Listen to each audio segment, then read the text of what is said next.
तानाशाही नहीं चलेगी, नहीं चलेगी, नहीं चलेगी, दादागिरी नहीं चलेगी, नहीं चलेगी, नहीं चलेगी। हमको नियमित करना होगा, करना होगा, करना होगा। ना सरकारें साथ दे रही है, सिर्फ आश्वासन देती है और उनके पास जाने से तो आज नौबत आ गई है कि धक्के मार कर निकाल देती है। मेरे भाई बंधु गुजर चुके हैं, उन्हीं के विरोध में आज हम लोग हमारे भाइयों ने मुंडन का कार्यक्रम किया है। अगर वो हमारी बात को नहीं सुनते हैं सर, तो कल हमारा विधानसभा घेराव है। घेराव के दिन तो हम लोग आक्रामक रोल निभाएंगे। 25 से 30 साथी दिवंगत हो चुके हैं, कई साथी दुर्घटनाग्रस्त हो चुके हैं, अपाहिज हो चुके हैं। उनके बाल बच्चों का क्या होगा? यही धरना स्थल में सर हम लोग आत्मदाह करने के लिए हम सभी महिलाएं और हमारे भाई बंधु तैयार हैं। आज रविवार का दिन है, लोग अपने घरों में छुट्टियां मनाते हैं, अलग अलग प्रकार के व्यंजन बना के खाते हैं, बच्चों के साथ एंजॉय करते हैं और संडे को मूवी देखने जाते हैं, मॉल जाते हैं, बाज़ार जाते हैं। हर जगह संडे की छुट्टी मनाई जाती है। लेकिन आज 12वें दिन भी ये अतिथि शिक्षक जो हमारे छत्तीसगढ़ के हैं 12वें दिन भी धरने पर बैठे हैं और आज इन लोगों ने एक नया तरीका अपनाया है। ये 7 लोगों का मुंडन करने वाले हैं शासन को जगाने के लिए। तो मैं आपको दिखाता हूँ कि अभी जो मुंडन चल रहा है वो किसका चल रहा है। ये भाई साहब बैठे हैं, बताएंगे भैया। जी नमस्कार सर, आपके न्यूज़ चैनल के माध्यम से मैं यहाँ बताना चाह रहा हूँ कि हम लोग राज्य अतिथि शिक्षक संघ विद्या मितान वाले हैं, जो कि विगत आज 12वें दिन बैठे हुए 1 जुलाई से हमारा चालू हुआ है और सरकार से हम निवेदन कर रहे हैं लगातार, लेकिन सरकार जो है हमारी मांगों को अनसुना कर रहा है। सरकार जो है हमारे साथ वादा किया था सर, चुनाव के पहले मोदी की गारंटी में भी शामिल है जन घोषणा पत्र में, कि राज्य अतिथि शिक्षकों को 100 दिन के अंतर्गत नियमितीकरण किया जाएगा कमेटी बनाकर। उसके बाद सर माननीय गजेंद्र यादव जी जब विधायक थे तो उन्होंने एक पत्र प्रेषित किया था कि राज्य अतिथि शिक्षक विद्या मितान की मांगे जो है जायज़ है और इनकी संविलियन किया जाए शिक्षा विभाग में। अपन बता चुके हैं। जी जी। अभी आप जो मुंडन कर रहे हो जी, उसका उद्देश्य बताइए। इसका उद्देश्य ये है कि सरकार हमारे साथ वादे कर रही है सर, लेकिन हमारे जो बहुत सारे अतिथि शिक्षक साथी जो है उनकी मृत्यु हो चुकी है सर इस दरमियान। अब बहुत सारे साथी ड्यूटी आते जाते दुर्घटना का शिकार हो गए। एक मैडम अभी हाल में पूरा एक हाथ चले गया उनका। तो हमने माननीय शिक्षा मंत्री और मुख्यमंत्री के पास अपनी बातें रखा कि हमको जॉब सुरक्षा, जीवन की सुरक्षा के लिए कुछ दिया जाए, बनाया जाए। तो उन्होंने बोला कि हम आपकी बातों पर गंभीरतापूर्वक विचार कर रहे हैं। फिर बोलता है, फिर से जब हमने फिर गए, अभी मई के महीना में हमारी 10 सदस्य टीम गई थी, तो उन्होंने बोला कि मैं नोट शीट चला दिया हूँ। तो मेरा माननीय मंत्री जी से ये निवेदन है कि नोट शीट जब चला दी है तो क्या 4 महीना लगता है नोट शीट चलाने में? 4 मिनट में आपका अधिकारी है उसको तैयार कर सकता है।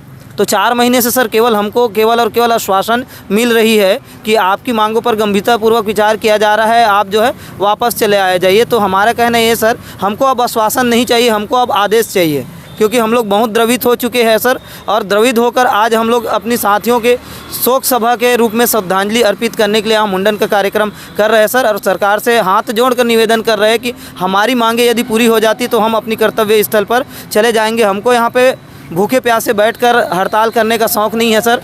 हम लोग बहुत गरीब परिवार से और बहुत ही द्रवित होकर शिक्षक रोड पे आ गए हैं। मतलब शिक्षक जो है भविष्य का आधारशिला कहा जाता है और वहीं रोड पे आ गया है, तो उन बच्चों की भविष्य की क्या स्थिति हो सकता है सर, आप बहुत अच्छे तरीक़े से समझ सकते हैं। और हड़ताल में बैठे हैं तो शिक्षा व्यवस्था पूर्ण रूप से ठप हो चुकी है। 1568 हमारे साथी अभी हड़ताल में सम्मिलित है।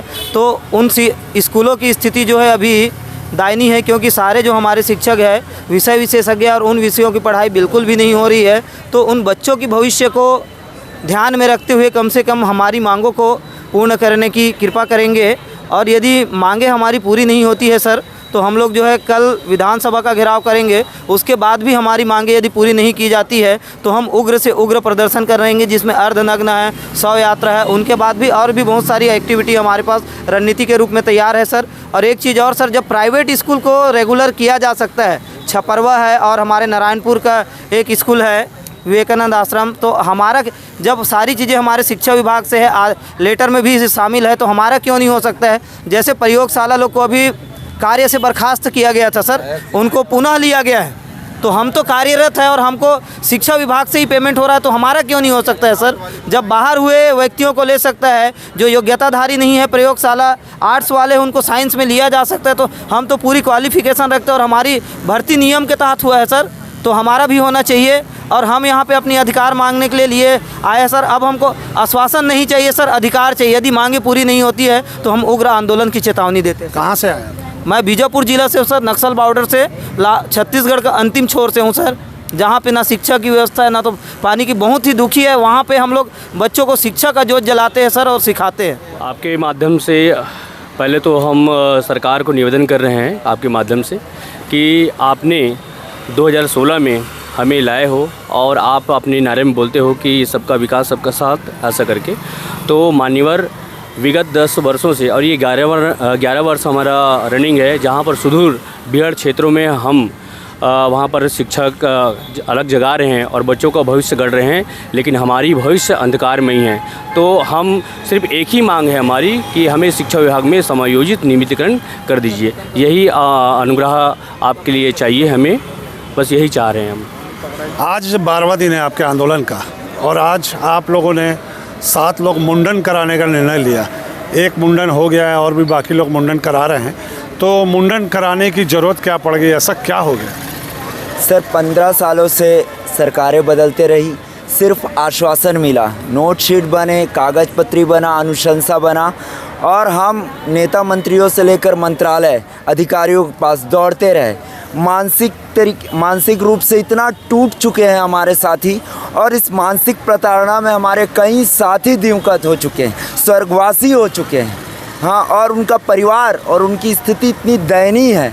आज हमें दुख होता है उनकी स्थितियों को देख के, क्योंकि उनके लालन पोषण के लिए आज कोई नहीं है, ना सरकारें साथ दे रही है, सिर्फ आश्वासन देती है, और उनके पास जाने से तो आज नौबत आ गई है कि धक्के मार कर निकाल देती है। तो मैं ये मतलब इतना दुख है सर कि आज हमारे लगभग 25 से 30 साथी दिवंगत हो चुके हैं, कई साथी दुर्घटनाग्रस्त हो चुके हैं, अपाहिज हो चुके हैं, उनके बाल बच्चों का क्या होगा? इसीलिए हम आज दुखी हो के हमारे दिवंगत साथी जो स्वर्गीय हो गए हैं, हम लोग उन्हें श्रद्धांजलि देने के लिए, अपने दुख को प्रकट करने के लिए, ताकि हमारा यह दुख हमारे शिक्षा मंत्री जी के पास जा सके, उनको उनका वादा याद आ सके, मोदी जी की गारंटी याद आ सके। इसीलिए सर आज हम मुंडन का कार्यक्रम करें हमारे साथी, और आने वाले समय में आज साथ है हमारे पूरे 1600 साथी, हमारे महिला साथी तक के मुंडन कराएंगे सर। ये हम लोग चेतावनी देते हैं, और ये दिल्ली में होगा। अगर हमारी बातों को ना माना जाए तो हम करबद्ध निवेदन करते हैं राजनेताओं से, हमारे शिक्षा मंत्री से, मुख्यमंत्री से, मोदी जी से, प्लीज़ हमें और शोषित मत करें, हमें रोने पे मजबूर मत करे। हमारे बच्चे हमारे बिना स्कूल में कॉल कर रहे हैं, क्या पढ़ेंगे आदिवासी बच्चे? उनकी तो विचार करें कि अगर शिक्षा के लिए उनके मन में थोड़ी सी भी दया है, तकलीफ़ है, शिक्षा व्यवस्था के लिए सुचारू रूप से चलाने चाहते हैं, तो हमारा वादा पूर्ण करे, शिक्षा विभाग में हमें संविलियन करे, और हमें इस जगह से उठने पर हम चले जाए हमारे स्कूल, हम अपने बच्चों को पढ़ाएं, यही चाहते हैं। सरकार से इतनी ही विनती है, आपके चैनल के माध्यम से हम यही प्रार्थना करते हैं सरकार से। आज आंदोलन का 12वां दिन है और लगातार आपको मैं देख रहा हूँ यहाँ पे, एक भी दिन भी आपने गैप नहीं किया। बहुत लोग नए दिखाई देते हैं, दूसरे दिन नए दिखाई देते हैं, कुल मिला के संख्या आपकी लगातार रोज़ अच्छी रहती है। तो आज आप लोग मुंडन का कार्यक्रम कर रहे हैं, तो मुंडन किस लिए और क्यों? मुंडन करने का यही उद्देश्य है सर। आज 12वां दिन हो गया, शासन हमारी कोई बात नहीं सुन रही है, और हमारे कितने भाई बंधु सर इसमें इस ड्यूटी में गुजर चुके हैं। शासन हमारी कोई सुध-बुध नहीं ले रही है, उनको ये नहीं पता कि ये शिक्षक जो काम कर रहे हैं, इनका भी घर परिवार है, इनका भी ज़िंदगी है। अगर रास्ते में कहीं जा रहे, कुछ घटना घट जा रही है, तो क्या इनके साथ कुछ भी आकस्मिक चीज़ें के लिए कोई फ़ायदा शासन से नहीं मिलनी चाहिए? हमें कोई भी किसी भी तरीके की जो भी शासन से फ़ायदा मिलता है सर, ना हमको मेडिकल फैसिलिटी है, ना हमें कोई किसी प्रकार का फ़ंड है। हम लोग बस एक मानदेय जो 20,000 वो भी 10 महीने का मिलता है सर, उस पर काम कर रहे हैं। सोचिए प्राइवेट स्कूलों में इंसान काम करता है उसकी भी इंक्रीमेंट होती है, उसका भी पीएफ कटता है, उसको भी सैलरी अच्छी पैकेज मिलती है। और हम लोग शासन इतना त्रस्त कर चुके हैं सर, बात करने को राजी नहीं। शिक्षा मंत्री इसी रास्ते से गुजरते हैं, माननीय शिक्षा मंत्री जी को हमने बनाया है और उनसे निवेदन करने के लिए हम यहाँ बैठे हैं कि वह हमसे बात करें, लेकिन हमारे तब देखते भी नहीं है। तो मैं शासन से यही बोलना चाहती हूँ कि जो हमारे भाई बंधु गुजर चुके हैं उन्हीं के विरोध में आज हम लोग, हमारे भाइयों ने मुंडन का कार्यक्रम किया है।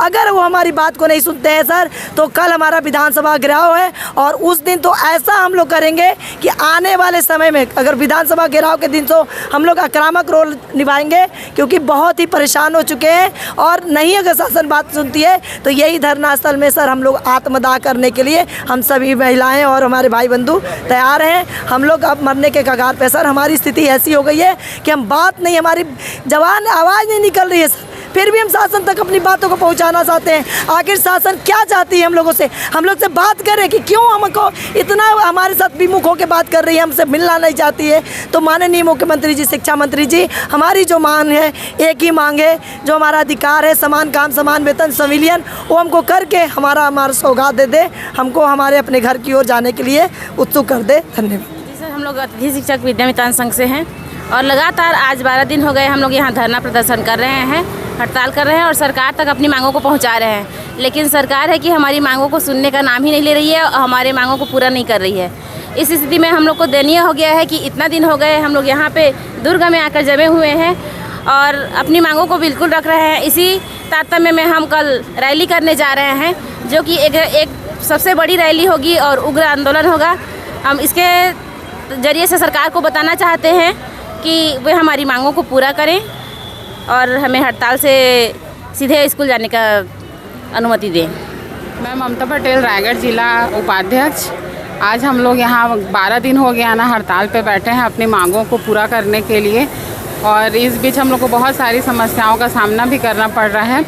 आज हम लोग के हड़ताल में 12वें दिन पर मुंडन कार्यक्रम किया गया अपने शिक्षा मंत्री के अपने वादे से मुकरने के विरोध पर, और कल हम लोग इसी तारतम्य में 13 तारीख को विधानसभा सत्र शुरू हो रहा है, तो विधानसभा का घेराव करेंगे। बहुत बड़ी संख्या में सब लोग यहाँ एकत्रित होंगे और अपने हड़ताल को सफल बनाएंगे। आदरणीय शिक्षा मंत्री जी को मैं संदेश देना चाहूँगी आपके माध्यम से कि उनको बहुत बड़ा भ्रम है कि हम यहाँ के नहीं हैं। हम अपना आईडी प्रूफ के रूप में Aadhaar card, PAN card, driving licence सब उनको दिखा देंगे कि हम दुर्ग के निवासी हैं कि नहीं, और उनको बताना चाहेंगे आपके माध्यम से कि हमारा पूरा परिवार भी यहीं का है। आप शिक्षा मंत्री हैं, केवल दुर्ग जिले की शिक्षा मंत्री नहीं है, आप संपूर्ण प्रदेश की शिक्षा मंत्री हैं। तो आप जिले के हिसाब से कैटेगराइज मत कीजिए कि ये मेरे जिले का नहीं है, ये यहाँ का नहीं है। आप मंत्री हैं, ये पूरा प्रदेश आपका है और ये पूरे शिक्षक आपके हैं। ये बात को आप जान लीजिए कि केवल दुर्ग नहीं, पूरा प्रदेश आपको शिक्षा मंत्री के रूप में जानता है और यहाँ बैठे समस्त शिक्षक भी पूरे के पूरे प्रदेश से हैं। और हम करीबन 500 लोग केवल दुर्ग जिला के हैं और 500 में हमारा पूरा परिवार, लगभग 50,000 परिवार दुर्ग जिले से है। हम होंगे कामयाब एक दिन, हो मन में है विश्वास, पूरा है विश्वास। हम होंगे कामयाब एक दिन, हम होंगे कामयाब, हम होंगे कामयाब, हम होंगे कामयाब एक दिन। हो मन में है विश्वास, पूरा है विश्वास। हम होंगे कामयाब एक दिन, हम होंगे कामयाब एक दिन। अभी आपने सुना कि शिक्षक लोग मन में एकदम ठान लिए हैं, हम होंगे कामयाब एक दिन, मन में है विश्वास। और ये जो काम करने निकले हैं, कल विधानसभा का घेराव भी करने जा रहे हैं। उसके बाद भी अगर सरकार नहीं जागती है तो शव यात्रा और उसके बाद न जाने क्या क्या करने का इन्होंने सोचा है, वो तो आगे पता चलेगा। पहले आज और कल का दिन देखते हैं मंत्रिमंडल और विधानसभा के जो सदस्य हैं इस मामले में क्या निर्णय लेते हैं। फ़िलहाल आज 12वां दिन है और 12वां दिन अभी इनका समाप्त होने वाला है। 1 घंटा और ये बैठेंगे, उसके बाद यहाँ से चले जाएंगे। फिर कल विधानसभा के लिए कुछ करेंगे, उसके बाद मुलाकात होगी विधानसभा के घेराव में। हमारी खबरें अगर आप लगातार देखते हैं, पसंद करते हैं तो लाइक, शेयर, सब्सक्राइब करना ना भूलें। अगर आप शेयर करते हैं तो खबर दूर दूर तक जाती है और संबंधित अधिकारियों और मंत्रियों तक पहुंचती है, जिससे इस मामले में जो निर्णय होता है वो जल्दी होता है। इसीलिए आपसे निवेदन है कि शेयर ज़रूर करें। नमस्कार।